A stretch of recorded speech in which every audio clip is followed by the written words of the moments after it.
அன்பு பெருக, மகிழ்ச்சி என்றும் தங்க, செல்வம் நிலைக்க, நோய் நீங்க, முயற்சி பெருக, வெற்றி என்றும் உங்கள் வசமாக என் இனிய பொங்கல் நல்வாழ்த்துக்கள்.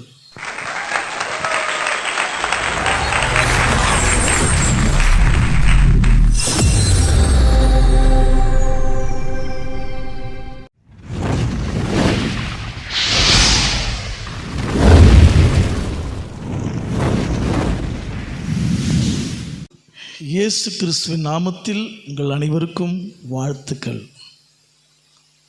அன்பு பெருக, மகிழ்ச்சி என்றும் தங்க, செல்வம் நிலைக்க, நோய் நீங்க, முயற்சி பெருக, வெற்றி என்றும் உங்கள் வசமாக என் இனிய பொங்கல் நல் வாழ்த்துக்கள். அருமையானவர்களே, இந்த பொங்கல் பண்டிகையானது பாரம்பரியமாக கொண்டாடப்படுகிற ஒரு பண்டிகையாக இருக்கிறது. இந்த பொங்கல் பண்டிகை பல்வேறு நாடுகளில் கொண்டாடப்படுகிறது. இந்தியாவில் கொண்டாடப்படுகிறது, ஸ்ரீலங்காவில் கொண்டாடப்படுகிறது, மலேசியாவில் கொண்டாடப்படுகிறது, சிங்கப்பூரில் கொண்டாடப்படுகிறது, ஐரோப்பிய நாடுகளில் கொண்டாடப்படுகிறது, வட அமெரிக்காவில், தென் அமெரிக்காவில் எல்லாம் கொண்டாடப்படுகிற ஒரு பண்டிகையாக இருக்கிறது. சரி, இதனுடைய வேர் எங்கே? Where is the root of this festival? இந்த கொண்டாட்டத்தின் வேர் எங்கே இருக்கிறது, இதனுடைய ஆரம்பம் எங்கே என்று சொல்லி நாம் அலசி ஆராய்கிற பொழுது அது உலக மக்களின் வேதமாம் பரிசுத்த வேதாகமத்தில் தான் இருக்கிறது. பரிசுத்த வேதாகமத்திலே யாத்திராகமும் 34வது அதிகாரம் 22வது வாக்கியத்திலும் 23வது அதிகாரம் 16வது வாக்கியத்திலும், லேவியராகமும் 23வது அதிகாரம் வசனம் 10, 11 ஆகிய குறிப்புகளிலே இந்த பொங்கல் திருநாளை குறித்ததான குறிப்புகளை நாம் பார்க்க முடிகிறது. சரி, யாத்திராகமும் 23வது அதிகாரம் 16வது வாக்கியம் என்ன சொல்லுகிறது?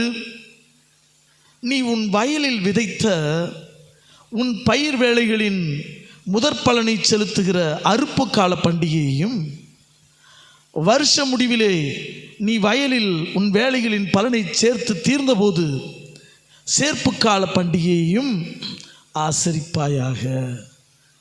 இந்த வேத அடிப்படையிலே இந்த பண்டிகைகள் கொண்டாடப்படுகிறதை நாம் காண முடிகிறது. ஜெபம் செய்வோமா? பரலோக பிதாவே, ஆசீர்வதிக்கப்பட்ட இந்த நல்ல நாளுக்காக ஸ்தோத்திரம். நீ உன் வயலில் விதைத்த உன் பயிர் வேலைகளின் முதற் பலனாகிய அறுப்பு கால பண்டிகையும், நீ உன் வயலின் பயிர் வேலைகளின் வருஷ முடிவில் சேர்த்து தீர்த்த பொழுது சேர்ப்பு கால பண்டிகையும் ஆசரிப்பாயாக என்று சொன்ன இந்த வார்த்தையை நீ பார்க்கிறோம். இந்த நாளிலும் கூட இந்த பொங்கல் திருநாளை கொண்டாடுகிற ஒவ்வொருவரையும் நாங்கள் உம்முடைய கரத்தில் ஒப்பு கொடுத்து ஜெபிக்கிறோம். இதனுடைய வேர் எங்கே இருக்கிறது, இதனுடைய முக்கியமான காரியம் என்ன, இந்த காரியங்களை தெரிந்து கொண்டு ஆண்டவரே, இந்த உலக மக்கள் உமக்கு நன்றி உள்ளவர்களாக இந்த கொண்டாட்டத்தை கொண்டாட உமக்கு நன்றி செலுத்த உதவி செய்யும்படியாக ஜெபிக்கிறோம். எங்களோடு பேசும் இயேசுவின் வல்லமையுள்ள நாமத்தில் ஜெபிக்கிறோம் எங்கள் நல்ல பிதாவே, ஆமேன், ஆமேன். நீ வயலில் விதைத்த உன் பயிர் வேலைகளின் முதற் பலனை செலுத்துகிற அறுப்பு கால பண்டிகையையும், வருஷ முடிவிலே உன் பயிர் வேலைகளின் பலனை சேர்த்து தீர்ந்த பொழுது சேர்ப்பு கால பண்டிகையையும் ஆசரிப்பாயாக. இந்த பொங்கல் பண்டிகை, அறுவடை பண்டிகையிலிருந்து 5 முக்கியமான காரியங்களை உங்களோடு கூட பகிர்ந்து கொள்ள விரும்புகிறேன். 5 முக்கியமான காரியங்கள். அதில் முதலாவது காரியம், இது ஒரு தமிழர்கள் பண்டிகை மாத்திரமல்ல, இது உலக மக்கள் அனைவரின் பண்டிகை. அல்லேலூயா. This is the festival of the whole world, not only Tamil people. இந்த பண்டிகை தமிழர் திருநாள் என்று சொல்வது வழக்கமாய் இருக்கிறதை நான் பார்க்க முடிகிறது. எதற்காக இந்த பெயர் வந்தது என்று சொல்லி பார்த்தீங்கன்னா, ஒருவேளை இது தோன்றியது இந்த இனத்தில் தோன்றினதினால் அப்படி வந்திருக்கலாம். ஆனாலும் இது உலக மக்கள் அனைவரின் பண்டிகையாகத்தான் இருக்கிறதை நாம் காண முடிகிறது. இதனுடைய முதற் குறிப்பு வேர் எங்கு இருக்கிறது என்று பார்த்தால் பரிசுத்த வேதாகமத்திலே அங்கேதான் இருக்கிறது. யாத்திராகமம் 34:22 யாத்திராகமம் 23:16 இந்த பண்டிகைக்கான குறிப்பினை நாம் பார்க்க முடிந்தது. அருமையானவர்களே, பரிசுத்த வேதாகமத்திலே பழைய ஏற்பாட்டிலே தான் இந்த குறிப்பு இருக்கிறது. இந்த பழைய ஏற்பாட்டு எபிரேய மொழியில் எழுதப்பட்ட ஒரு புத்தகமாக இருக்கிறது. நன்றாக கவனிச்சிங்கன்னா ஒரு முக்கியமான விஷயத்தை நாங்கள் பதிவு செய்ய விரும்புகிறோம்.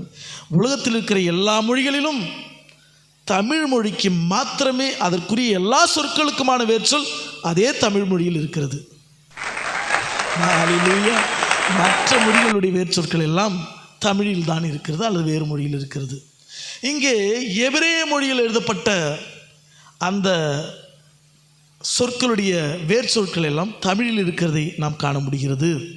இந்த இடத்திலே ஒரு புலவர், அதாவது ஐயனாரிதனார் என்கிறவர் தன்னுடைய புறவெண்பா என்கிற இலக்கண நூலில் எழுதின பாடலை நான் சுட்டிக்காட்ட விரும்புகிறேன். அவர் என்ன எழுதினார்? கல் தோன்றா மண் தோன்றா காலத்தே வாளோடு முன் தோன்றிய மூத்தக்குடி தமிழ்குடி என்று சொல்லி அவர் சொன்னார். திரும்பவும் சொல்லுகிறேன், கல் தோன்றி மண் தோன்றா காலத்தே வாளோடு முன் தோன்றிய குடி மூத்தக்குடி தமிழ்குடி என்று சொல்லி அவர் பாடினதை பார்க்கிறோம். மாத்திரமல்ல, தமிழ் அறிஞர்களாயிருந்தாலும் சரி, வரலாற்று ஆய்வாளர்களாயிருந்தாலும் சரி, இவர்கள் எல்லாம் சுட்டி காட்டுகிற ஒரு முதல் குடி ஒன்று இருக்குமானால் அது தமிழ் குடிதான் என்று சொல்லி நாம் பார்க்க முடிகிறது. அருமையானவர்களே, ஆதாம் என்கிற அந்த வேதாகம வார்த்தை, முதல் மனிதனின் பெயரான அந்த வார்த்தை அந்த தாமமன் அல்லது அந்த சிவப்பு மண் என்கிற தமிழ் சொற்களின் திரிவுதான் என்று சொல்லி இதை ஆராய்ச்சி செய்த விக்டர் அவர்கள் குறிப்பிடுகிறதை நாம் பார்க்க முடிகிறது. இயேசு என்ற சொல் ஈ என்கிற வார்த்தையில் ஆரம்பிக்கிறது. ஈ என்றால் ஈதல், கொடை, கொடுத்தல் என்று பொருள்பட வருகிறது. ஈசன் என்கிற வார்த்தையும் இதிலிருந்து தான் வருகிறது. இதன் அடிப்படையில் தான் ஈசன் நமக்காக வந்தார், மாண்டார், உயிர்த்தார் என்றெல்லாம் பாரதியார் அவர்கள் எழுதி வைத்திருக்கிறதை நாம் காண முடிகிறது. ஆக இந்த பொங்கல் நம்முடைய மூதாதையர்களால் கொண்டாடப்பட்ட ஒரு பண்டிகை. அவர்கள் எதற்காக கொண்டாடினார்கள்? ஆண்டவர் தமக்கு கொடுத்த நன்மைகளுக்கு பலனை திரும்பவும் ஆண்டவருடைய பாதத்தில் காணிக்கையாக வைத்து அவருக்கு நன்றி சொல்லுகிற விதத்திலே நன்றி உணர்வுள்ளவர்களாய் இந்த பண்டிகையை கொண்டாடினார்கள் என்று சொல்லி நாம் காண முடிகிறது. ஆக இந்த பொங்கல் பண்டிகையானது உலக மக்கள் அனைவரின் பண்டிகை. இது தமிழர்கள் பண்டிகை மாத்திரமல்ல, உலக மக்கள் அனைவரின் பண்டிகை என்பதுதான் முதல் குறிப்பாக இருக்கிறது. இரண்டாவதாக, இதுதான் தமிழ் வருடப்பிறப்பு என்று சொல்லி நாம் பிரகடனப்படுத்த முடியும்.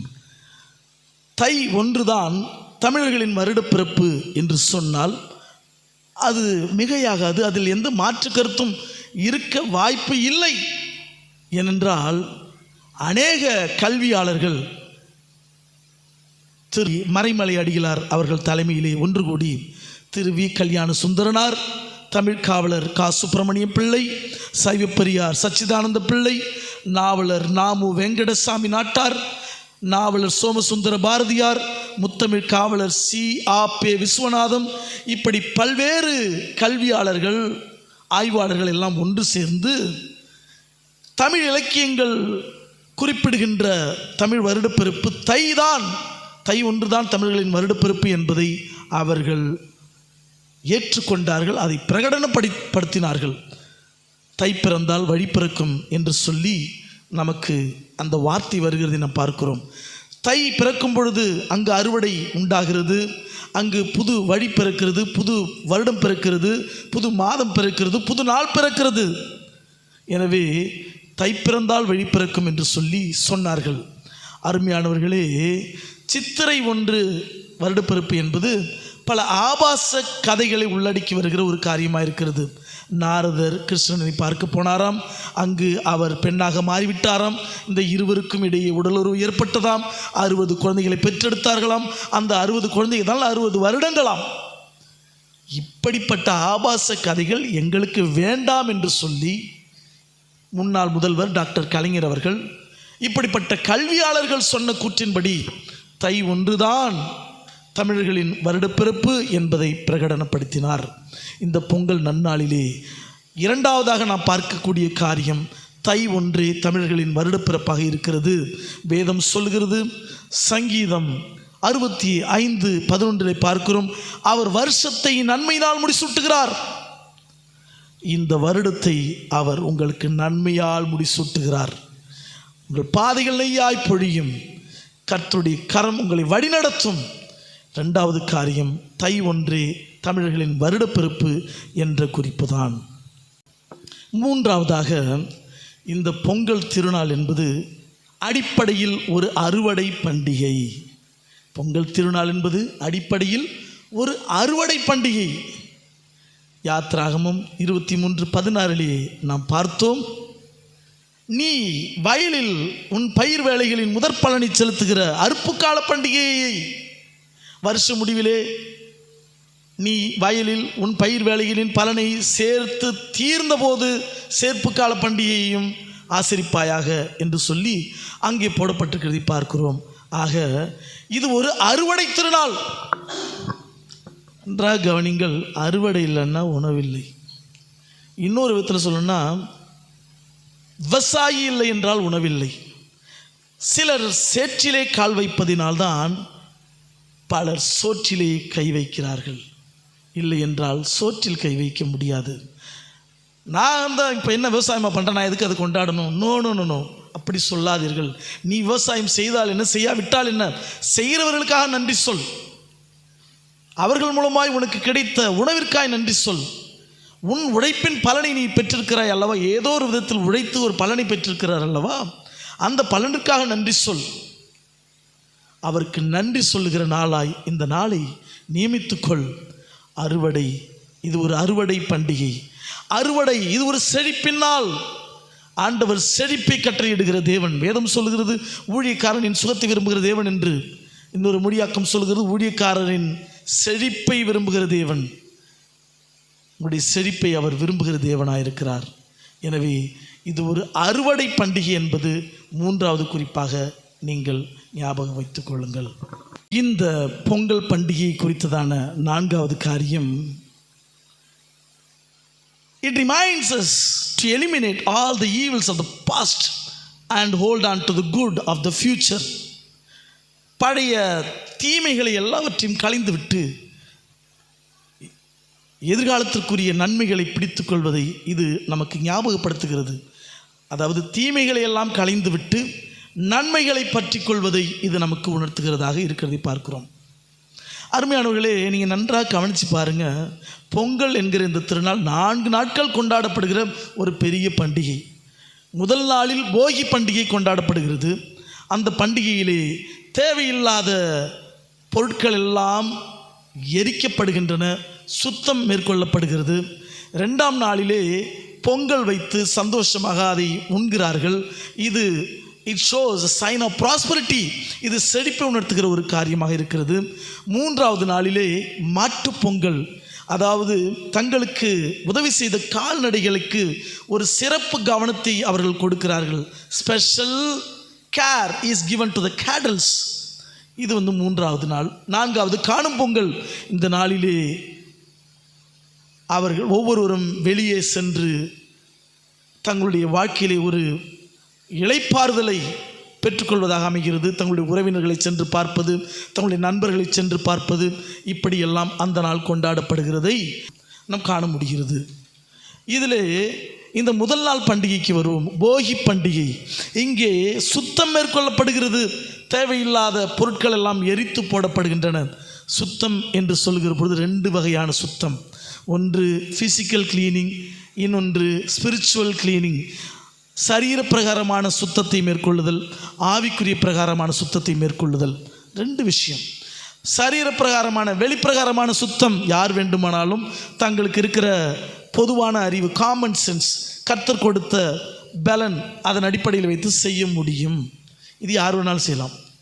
ஆனால் ஆவிக்குரிய கிளீனிங், ஸ்பிரிச்சுவல் கிளீனிங், இதை நம்மை படைத்த தேவன் மாத்திரமே நமக்கு செய்ய முடியும். அதுதான் ரொம்ப முக்கியம். இதை சொல்லுகிற பொழுது பவனந்தி முனிவர் சொன்னார் அல்லவா, பழையன கழிதலும் புதியன புகுதலும். அதுதான் ஞாபகம் வருது.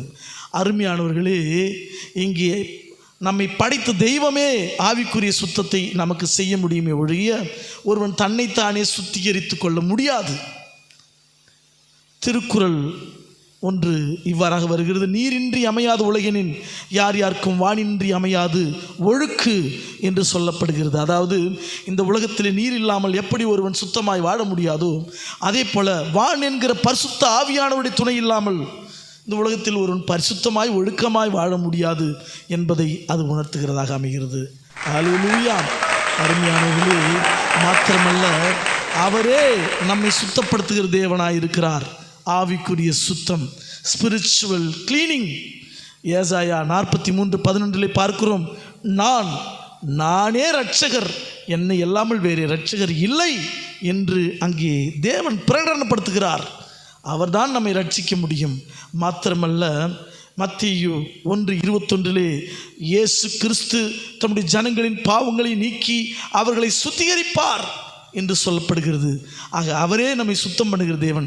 ஆக ஒருவன் ஆவிக்குரிய வாழ்க்கையிலே பரிசுத்தத்தை பெற வேண்டும் என்றால் அவன் கிறிஸ்துக்குள்ளாக வாழ வேண்டும். அப்பொழுதுதான் ஆவிக்குரிய சுத்தம் அவனுக்குள் வருகிறது. அப்பொழுதுதான் ஆவிக்குரிய தீமைகள் எல்லாம் களைந்து போடப்பட்டு எரிக்கப்படுகிறது என்று சொல்லி நாம் புரிந்து கொள்ள முடியும். ஏனென்றால் 2 கொரிந்தியரிலே 5வது அதிகாரம் 2 கொரிந்தியர் 5வது அதிகாரம் 17வது வாக்கியம் சொல்கிறது, ஒருவன் கிறிஸ்துக்குள் இருந்தால் புது சிருஷ்டியாக இருக்கிறான், பழையனவைகள் எல்லாம் ஒழிந்து போயின, எல்லாம் புதிதாயின. அல்லேலூயா. எல்லாம் புதிதாகிறது இந்த இயேசு கிறிஸ்துவை நோக்கி பார்க்கிற பொழுது. ஆக இந்த இயேசு கிறிஸ்துவை நீங்கள் ஏற்றுக்கொள்ளுங்கள், பழையனவைகள் கழிந்துவிடும், புதியனவைகள் உருவாகும். பொங்கலை குறித்ததான 5 காரியங்களை நாம் பார்த்து கொண்டிருக்கிறோம். முதல் 4 காரியங்களை பார்த்துட்டோம். முதலாவது நாம் பார்த்த காரியம், இந்த பண்டிகை தமிழர்கள் திருநாள் மாத்திரமல்ல, உலக மக்கள் அனைவரின் திருநாள் என்று பார்த்தோம். 2வது, இதுதான் தை ஒன்றுதான் தமிழ் வருடப்பிறப்பு என்ற காரியத்தை பார்த்தோம்.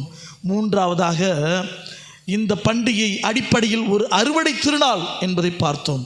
4வதாக, இந்த பண்டிகை பழைய தீமைகளை எல்லாம் களைந்துவிட்டு எதிர்காலத்திற்குரிய நன்மைகளை நாம் பிடித்து கொள்ள வேண்டும் என்பதை உணர்த்துகிறது என்று சொல்லி பார்த்தோம். 5வதாக ஒரு முக்கியமான காரியத்தை நான் சொல்ல விரும்புகிறேன். இது ஒரு சமய பண்டிகை அல்ல. திரும்பவும் சொல்லுகிறேன், இது எந்த ஒரு மத பண்டிகையும் அல்ல. நிறைய பேர் நினச்சிட்டு இருக்காங்க இது இந்து மத பண்டிகை. நோ, யார் சொன்னது? அப்படிலாம் கிடையாது. இந்து மத பண்டிகையும் அல்ல, கிறிஸ்துவ மத பண்டிகையும் அல்ல, முஸ்லீம் மத பண்டிகையும் அல்ல, எந்த ஒரு மத பண்டிகையும் அல்ல. இன்னும் ஒருபடி மேலே போய் சொன்னால், கடவுள் இல்லை என்கிற நாத்திகர்களும் இந்த பண்டிகை கொண்டாடுகிறார்கள். சமத்துவ பொங்கல் என்று சொல்லி வைத்து கொண்டாடுகிறதை நாம் காண முடிகிறது. இது எல்லாருக்குமான ஒரு பண்டிகை, இது எல்லா மக்களுக்குமான ஒரு பண்டிகையாக இருக்கிறதை நாம் காண முடிகிறது. எந்த சமயத்திற்குமான பண்டிகை அல்ல. ஒரு காரியத்தை சொல்கிறேன், இதனுடைய குறிப்பு முதல்ல எங்கே சொல்லப்பட்டிருக்குன்னா, உலக மக்களின் வேதாமாம் பரிசுத்த வேதாகமத்திலே பழைய ஏற்பாட்டிலே யாத்திராகமும் 34:22 யாத்திராகமும் 23:16 வசனத்திலும் லேவியராகமும் 23:10-11 வசனங்களிலும் சொல்லப்பட்டிருக்கிறதை நாம் காண முடிகிறது. ஆக ஒருவேளை இது எங்களுடைய மத பண்டிகைன்னு ஒரு ஆள் உரிமை கொண்டாடணும்னு நினச்சா யூதர்கள் மட்டும்தான் அதை உரிமை கொண்டாடலாம். அல்லேலூயா. அவர்கள் மட்டும்தான் உரிமை கொண்டாடுவாங்க. அங்கே தான் முதலிருந்து வருது. கர்த்தருக்கு ஸ்தோத்திரம். ஆனாலும் திரும்பவும் சொல்லுகிறேன், இது எந்த ஒரு மதத்திற்கான பண்டிகையும் அல்ல. தயவு செய்து புரிஞ்சுங்க. இது எங்கள் பண்டிகை உங்கள் பண்டிகைன்னு சொல்லாதீங்க. பிற்காலத்தில் நான் அங்கே பொங்க வைக்கிறேன், இங்கே பொங்க வைக்கிறேன், இதை செய்கிறேன், அதை செய்கிறேன். மக்கள் மூடத்தனமான காரியத்தில் ஈடுபட்டு விட்டார்கள். சூரியனுக்கு படைக்கிறேன், சந்திரனுக்கு படைக்கிறேன்ட்டு. அருமையானவர்களே, நீங்கள் சூரியனை ஆராதிக்க வேண்டுமா? அவசியமில்லை.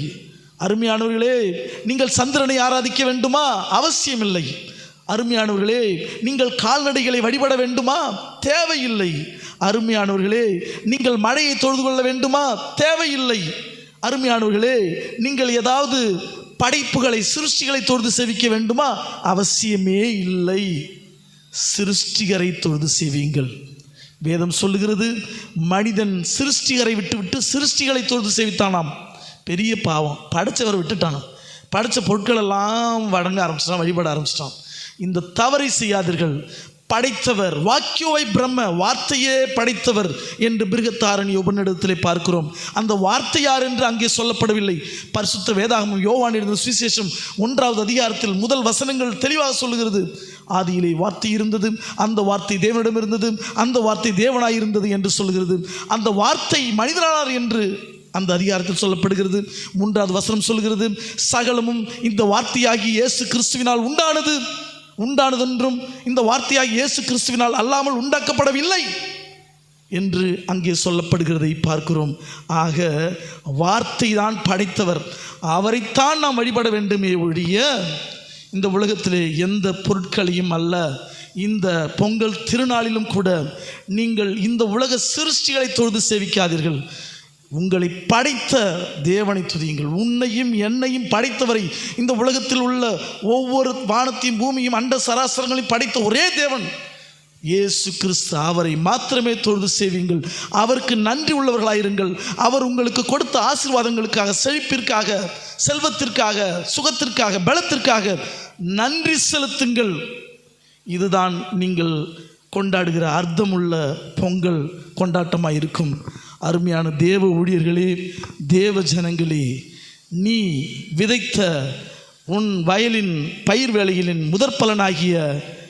முதற்பலனை செலுத்துகிற அறுப்பு கால பண்டிகையும், வருஷ முடிவிலே நீ வயலில் உன் பயிர் வேலைகளில் சேர்த்து தீர்ந்த சேர்ப்பு கால பண்டிகையும் ஆசரிப்பாயாக என்று சொல்லி அங்கே போடப்பட்டிருக்கிறது. இந்த பண்டிகைகளை நீ ஆசரிக்கும் பொழுது நீ புரிந்து கொள்ள வேண்டிய காரியம், இது தமிழர்கள் திருநாள் மாத்திரமல்ல, உலக மக்கள் அனைவரின் திருநாள் மாத்திரமல்ல, தமிழ் புத்தாண்டு தை ஒன்றுதான் என்று நீ புரிந்து கொள்ள வேண்டும். 3வதாக, அடிப்படையில் இது ஒரு அறுவடை பண்டிகை என்று சொல்லி புரிந்து கொள்ள வேண்டும். 4வதாக, இது பழையனவைகளை களைந்து போட்டு, பழைய தீமைகளை எல்லாம் களைந்து போட்டுவிட்டு எதிர்காலத்திற்குரிய நன்மைகளை பிடித்துக் கொள்வது அவசியம் என்பதை உணர்த்துவதாக அமைகிறது என்று புரிந்து கொள்ள வேண்டும். 5வதாக, இது ஒரு சமய பண்டிகை அல்ல, இது எல்லாருக்கும் பொதுவான ஒரு பண்டிகை என்று சொல்லி நீ புரிந்து கொள்ள வேண்டும். ஆண்டவருக்கு நன்றி சொல். உனக்கு கிடைத்த எல்லா ஆசீர்வாதங்களுக்காகவும், உனக்கு கிடைத்த எல்லா செழிப்பிற்காகவும் அவருக்கு நன்றி சொல். கர்த்தர் தாமே உங்களை ஆசீர்வதிப்பாராக. ஜெபம் செய்வோமா? பரலோக பிதாவே, ஆசீர்வதிக்கப்பட்ட இந்த நல்ல நாளுக்காக ஸ்தோத்திரம். இந்த நாளிலும், இந்த பொங்கல் திருநாளிலே ஆண்டவரே, உன்னுடைய வார்த்தையை எண்ணி பார்க்கிறோம். யாத்திராகமம் 23:16 நீ உன் வயலில் விதைத்த உன் பயிர் வேலைகளின் முதற்பலனை செலுத்துகிற அறுப்பு கால பண்டிகையும், வருஷ முடிவிலே நீ வயலில் உன் பயிர் வேலைகளை பலனை அறுத்து சேர்த்து தீர்ந்தபோது சேர்ப்பு கால பண்டிகையும் ஆசரிப்பாயாக என்று சொல்லியிருக்கிற வார்த்தையை எண்ணி பார்க்கிறோம். ஆண்டவரே, இந்த நாளிலே உழைக்கிற பிள்ளைகளை ஆசீர்வதியும், விவசாய மக்களை ஆசீர்வதியும், பயிர் வேலைகளை செய்கிறவர்களை ஆசீர்வதியும், எல்லா உழைப்புகளையும் ஆசீர்வதித்து எங்களுக்கு கொடுத்திருக்கிற எல்லா நன்மைகளுக்காக நன்றி. ஐஸ்வர்யத்தை சம்பாதிக்க பலன் கொடுக்கிற தேவன், the Lord who gives ability to produce wealth. 8:18 வாசிக்கிறோமே. கர்த்தாவே ஸ்தோத்திரம். ஒவ்வொருவருக்கும் கொடுத்த உழைப்பின் பலனுக்காக ஸ்தோத்திரம், ஒவ்வொருவருக்கும் கொடுத்த ஆசீர்வாதத்திற்காக ஸ்தோத்திரம். இந்த நாளிலே ஆண்டவரே, எங்களுக்கு கொடுத்த எல்லா நன்மைகளுக்காகவும், எல்லா ஆசீர்வாதங்களுக்காகவும், எல்லா செழிப்புகளுக்காகவும் உமக்கு நன்றி செலுத்துகிறோம். நன்றி ஆண்டவரே. இந்த பயிர் வேலைகளின் பலனை நாங்கள் செலுத்த, எங்கள் உழைப்பின் பலனை உமக்கு செலுத்த, எங்களுக்கு கொடுத்த எல்லா நன்மைகளுக்காகவும், ஆசீர்வாதங்களுக்காகவும், செழிப்புகளுக்காகவும் என்றைக்கும் நன்றி உள்ளவர்களாய் வாழ எங்களுக்கு உதவி செய்யும். பழைய பாவ வாழ்க்கைகளையும் பழைய தீமைகளையும் களைந்துவிட்டு ஆவிக்குரிய வாழ்க்கையிலே நீர் கொடுக்கிற நன்மைகளை, ஆசீர்வாதங்களை, நன்மைகளை பெற்றுக்கொண்டு வாழ எங்களுக்கு உதவி செய்யும். இந்த காணொலியை கேட்கிற ஒவ்வொருவரையும் ஆசீர்வதியும். ஒவ்வொருவரும் விடுதலை ஆவார்களாக. இந்த பொங்கல் திருநாளை குறித்ததான குறுகிய மனப்பான்மை ஒவ்வொருடமிருந்து மாறட்டும். ஒரு பரந்த மனப்பான்மை பெற்றுக்கொள்ள, சரியான காரியத்தை புரிந்து கொள்ள ஒவ்வொருவரையும் ஆசீர்வதியும். பெரிய காரியங்களை கர்த்தர் செய்கிறதற்காக ஸ்தோத்திரம். நன்றியோடு ஸ்தோத்திரம் பண்ணுகிறோம். இயேசுவின் வல்லமையுள்ள நாமத்தில் ஜெபிக்கிறோம் எங்கள் ஜீவன் உள்ள நல்ல பிதாவே, ஆமீன். கர்த்தர் தாமே உங்களை ஆசீர்வதிப்பாராக.